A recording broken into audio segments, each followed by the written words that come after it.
queridos alunos, tudo bom? Como é que vocês estão? Uma boa noite para vocês, né? Para aqueles que estão assistindo aula à noite. Eu, particularmente, estou gravando aqui, já são 10 horas da noite.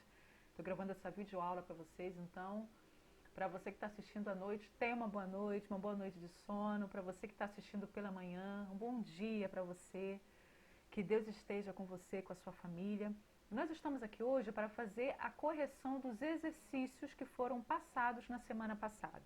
Na semana passada, em produção textual, vocês aprenderam, na verdade reviram, porque essa é uma matéria recorrente em produção textual, sobre os elementos de uma narrativa. Quais são os elementos que compõem uma narrativa?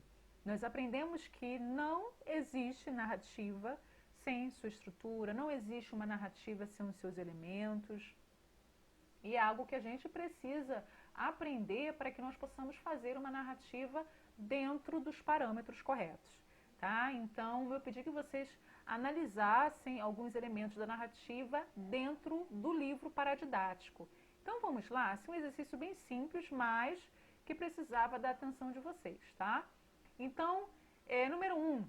Leia o capítulo 1 do livro paradidático, Meu Pé de Laranja Lima, e destaque os seguintes elementos da narrativa. Então aqui nós temos o primeiro, que é o tipo de narrador. O tipo de narrador do capítulo 1, é claro que há situações aqui, né, há elementos que vai ser o mesmo para todo o livro. É importante que vocês atentem para isso, tá? Porém, haverá outros que vai ser relevante apenas um capítulo específico, tá bom? Então, neste caso, o tipo de narrador do capítulo 1, e a gente pode abranger para todo o livro, é narrador-personagem. O narrador-personagem quem é? Eu espero que vocês tenham lido o livro, hein? Narrador-personagem é o Zezé. O Zezé, ao mesmo tempo que ele narra a história, ele também faz parte da história. Ali ele conta como que era a sua vida, né? A sua infância, na verdade, era um menino com 5 anos de idade, mas que tinha uma vida muito sofrida. E ao tempo que ele vai narrando, ele também faz parte de todos os episódios, tá? Então, tanto no capítulo 1 como em todo o livro, Meu Pé de Laranja Lima, o tipo de narrador é narrador-personagem, aquele que conta e faz parte da história ao mesmo tempo, tá ok? Personagens, nós temos aí como personagem primário ou personagem principal, Zezé, bem simples de ser identificado. Ele aparece do início ao final do livro, sempre contando os seus aborrecimentos, a sua história, né, suas aprendizagens.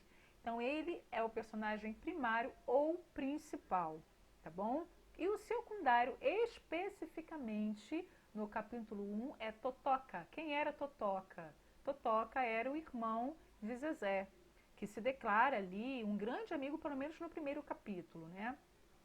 Ele ensina seu irmão até atravessar a rua, que é um ato muito simples, que a gente praticamente aprende sozinho, mas Totoca aqui, ele aparece como um professor, ensinando algumas coisas da vida para Zezé. Então, no capítulo 1, Totoca é o personagem secundário, ok? Tempo. O tempo aqui é psicológico, né? O tempo cronológico, ele trabalha com dias, com meses, com anos, de uma forma cronológica mesmo, sendo até um pouco redundante, mas para que vocês entendam, né? De uma forma sequencial.